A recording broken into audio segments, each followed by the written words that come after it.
आज की कहानी में ट्विस्ट है 2000 रुपये पर मंथ इन्वेस्टमेंट करके करोड़ों रुपए कैसे बना सकते हैं। इसके लिए अक्सर हमारे दिमाग में एक सवाल आता है कि हमारे जो बच्चे हैं वो 20 ईयर्स प्लस हो चुके हैं या जो लोग अभी स्टूडेंट लाइफ के हैं उनको ऐसे लगता है कि अभी हमें पढ़ाई भी जारी रखना है और कुछ पैसा भी कमाना है, तो हमको घर से या फिर कुछ इधर उधर से छोटा मोटा काम करके पार्ट टाइम जॉब करके हमारे पास में इतनी अर्निंग होती है, यानी कि हम पार्ट टाइम से कुछ पैसा कमाते हैं या फिर हमें घर से पॉकेट मनी के तौर पर जो पैसा मिलता है उससे हम थोड़ा सा कुछ पैसा बचा सकते हैं। अब उनके लिए कुछ टिप्स रहेंगे, हम आपको 3 स्टेप में यहाँ पर बताने वाले हैं कि आखिरकार अगर आप 2000 रुपये पर मंथ इन्वेस्टमेंट करते हैं तो इससे आप एक एज में करोड़ों रुपए कैसे जुटा सकते हैं और किस रेशो में आपको ये पैसा मिलेगा। सबसे पहले आपको इस बात का ध्यान रखना है, कभी भी आपको किसी भी प्रकार का कोई भी लोन नहीं लेना। फिर से रिपीट करो, कभी भी आपको किसी भी प्रकार का कोई लोन नहीं लेना। हाँ, अगर बहुत इमरजेंसी पड़े तो आप एजुकेशन लोन ले सकते हैं, बहुत ज़्यादा इमरजेंसी है तो आप होम लोन ले सकते हैं, लेकिन इसके अलावा आपको पर्सनल लोन कभी नहीं लेना। इसका जो इंटरेस्ट रेट होता है बहुत अधिक हाई होता है, पर हमें कुछ समय के लिए समझ नहीं आता, जब हम पूरा उसको भरते तब समझ में आता है कि भाई हमने कितना भर दिया। सबसे पहले आपको वही सीखना है, पैसा कैसे बचाना, किसी मुसीबत में नहीं फंसना और दिमाग में ओवरबर्डन नहीं डालना।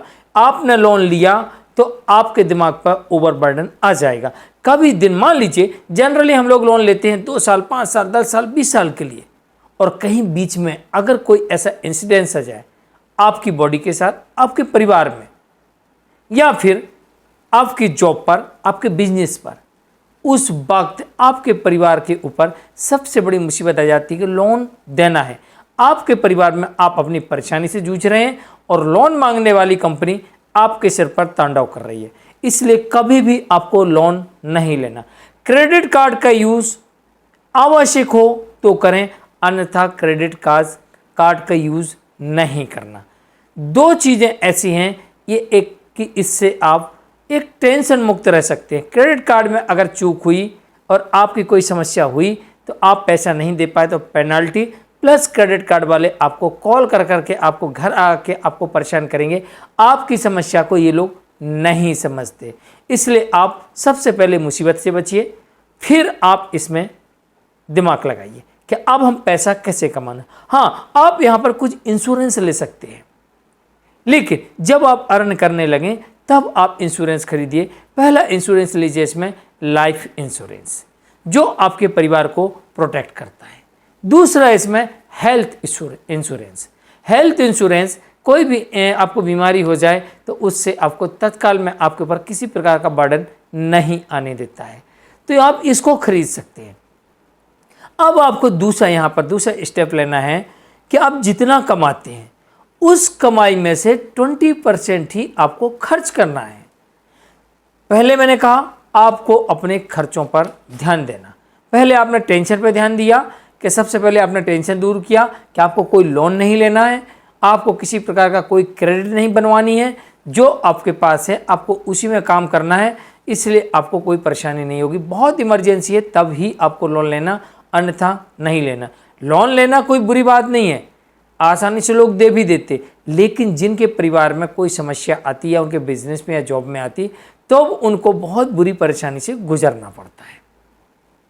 तो ऐसी परिस्थिति में आपने देखा होगा कई बार टीवी पे न्यूज़ में चलते रहता है, लोन से तंग परेशान होके दंपति ने फांसी लगा ली, सुसाइड कर लिया, बहुत सारे टेंशन होते। इसलिए हम कहते हैं आप क्रेडिट कार्ड और लोन 2 का प्रयोग हो सके तो कभी मत करिए। दूसरी जिस पर थी हमारी, दूसरा स्टेप था हमारा यहाँ पर कि आपको सिर्फ जो आप कमाते हैं अपनी कमाई का 20% एक्सपेंस करना है। इसका सबसे बड़ा फायदा ये होगा, एक तो आपका पैसा बचेगा। अब क्या हुआ, मान लीजिए आपकी जॉब लग गई 20,000 रुपये महीने की। अब जैसे ही 20,000 रुपये महीने की जॉब लगी, आपने पहले महीने 20,000 रुपये महीने 20,000 का मोबाइल खरीद लिया। अब आप उसे फाइनेंस कराइए चाहे आप उसको कैश खरीदिए, पैसा तो आपको 20,000 देना, आपने 1 महीने का पूरा अर्निंग वेस्ट कर दिया। ऐसा आपको कभी नहीं करना है। दिखावे पे नहीं जाना है, हमें सिर्फ अपनी परिस्थितियों और स्थितियों के अनुकूल चलना है और पैसे को बचाना है। तो आपको ऐसा नहीं करना। आप उसमें से अगर आपका 20,000 रुपये महीने का अर्निंग है तो आप उसमें से 2,000, 3,000, 5,000 इतना ही खर्च करिए, उससे अधिक खर्च मत करिए। बाकी पैसा बचाने का प्रयास करिए। हो सके आप मान लीजिए आप शादीशुदा हो गए, आपकी पूरी फैमिली है, आपके ऊपर ओवरबर्डन है, सब कुछ है, तो अब इसका मतलब ये नहीं है कि आप सिर्फ 20% ही खर्च करें, बाकी परिवार को, बीवी बच्चों के लिए खाना ही नहीं दें, बोले नहीं हमको पैसे ही खर्च नहीं करना। ऐसा भी नहीं करना। उस वक्त आपको वहाँ पर 20% तक बचाना है और 80% तक अपनी फैमिली और परिवार की ज़रूरतों पर खर्च करना है। इस बात का भी आपको ध्यान रखना है, क्योंकि मेंबर ज़्यादा होंगे, एक्सपेंसेस ज़्यादा होंगे, दिमाग में टेंशन नहीं लेना। उस वक्त ऐसा हो जाएगा। लेकिन जब आप स्टूडेंट लाइफ है या जब तक आपकी मैरिज नहीं हुई, आपको परिवार से सपोर्ट है, तब तक आपको अपनी कमाई का सिर्फ 20% ही खर्च करना। जब आप फैमिली वाले हो जाएं तब आपको वहाँ पर 80% खर्च करना है। या आपके माता पिता की अर्निंग नहीं है, आपकी जॉब लग गई, तब आपको उनके ऊपर इन्वेस्ट करना है। इस बात का ध्यान रखना। अब तीसरा यहाँ पर सबसे बड़ा पॉइंट, आपको जाना है इन्फ्लेक्शन के ऊपर विचार करना है। इन्फ्लेक्शन ये बहुत खतरनाक बीमारी है। मतलब ये वो बीमारी नहीं है जो आपकी शरीर को लगती है, ये बीमारी आपके दिमाग में लगती है, जिसे आपको पता नहीं लगता।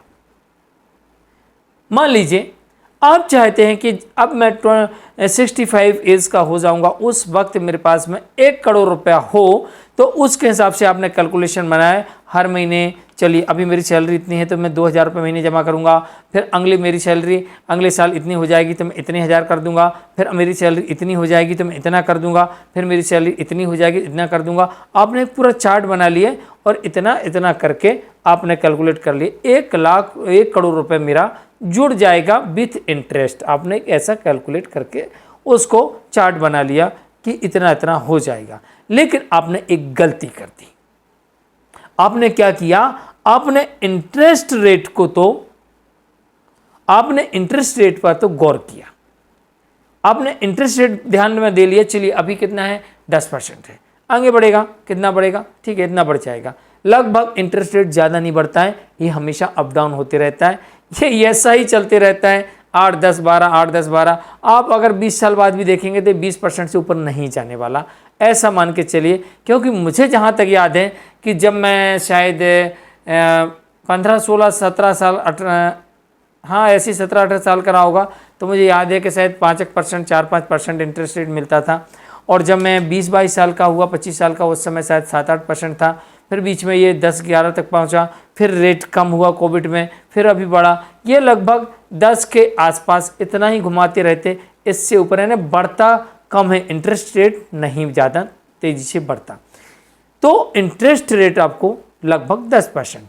अब आपको इसमें सबसे बड़ी बात ध्यान देनी है इन्फ्लेक्शन की, कि जो इसमें आपकी महंगाई बढ़ेगी, इससे आप हर साल मिनिमम 5% महंगाई जोड़ लीजिए। अब आपको जहाँ पर 10% हर साल इंटरेस्ट मिल रहा था और आपने 5% महंगाई को जोड़ा नहीं, वो बढ़ रही थी 5% की दर से, और आपका इंटरेस्ट रेट तो आधा परसेंट इसी तरीके से बढ़ते रहेगा। तो अब जब आप 65 साल की एज में पहुंचेंगे तो आपका 1 करोड़ तो ब्याज के साथ हो जाएगा, लेकिन उस वक्त आपके जो एक्सपेंसेस बढ़ जाएंगे, खर्चे बढ़ जाएंगे, वो 1 करोड़ की वैल्यू 50 लाख पे आ जाएगी। क्योंकि महंगाई तो हर चीज़ की बढ़ गई। जब आप 20 वर्ष के थे तब जो चीज़ 10 रुपये की आ रही थी, जब आप 65 वर्ष के हो गए तो वही चीज़ आपकी 10 रुपये की 100 रुपये हो गई। लेकिन आपका इंटरेस्ट रेट कितना परसेंट बढ़ा, कितने परसेंट गुना हुआ, कितना गुणित आप कर लीजिए। तो जितना आपका इंटरेस्ट रेट बढ़ा उसके हिसाब से महंगाई कहीं ज़्यादा बढ़ जाती है।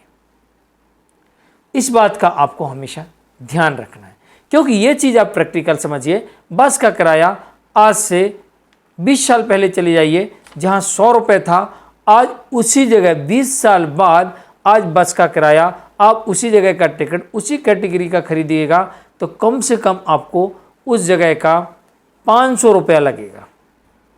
100 से 500, 5 गुना बढ़ गया। अब इंटरेस्ट रेट आप 20 साल पीछे चले जाइए, उस वक्त 20 साल पहले इंटरेस्ट रेट लगभग 4% के आसपास होगा। 3% होगा, 4 होगा, 5 होगा, इससे ज़्यादा नहीं होगा, लेकिन मेरे हिसाब से 3 से 4% होगा। तो 3% होगा और आज 10% है, 9 से 10%, बस इतना ही लगभग मेरे हिसाब से है। तो अब आप 20 साल में कैलकुलेट करिए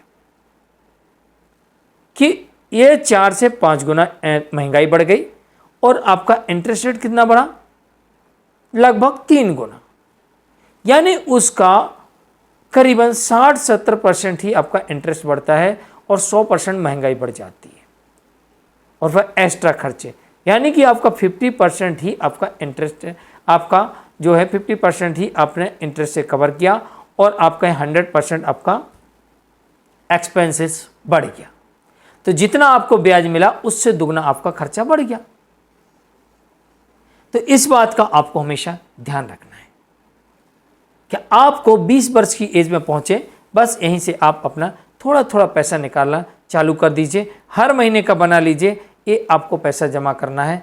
आप थोड़ा थोड़ा पैसा जब जमा करेंगे तो जब आप 60-65 साल की उम्र में रिटायरमेंट में पहुंचेंगे, एक बड़ा अमाउंट आपके पास होगा। चाहे आप बिजनेस में हो, चाहे आप नौकरी में हो, चाहे सरकारी नौकरी में हो, चाहे प्राइवेट नौकरी में हो, उस वक्त आपको ये अमाउंट बहुत सपोर्ट करेगा। जानकारी कैसी लगी हमें कमेंट में लिखिए। मैं हूं मुकेश जैन, नमस्कार।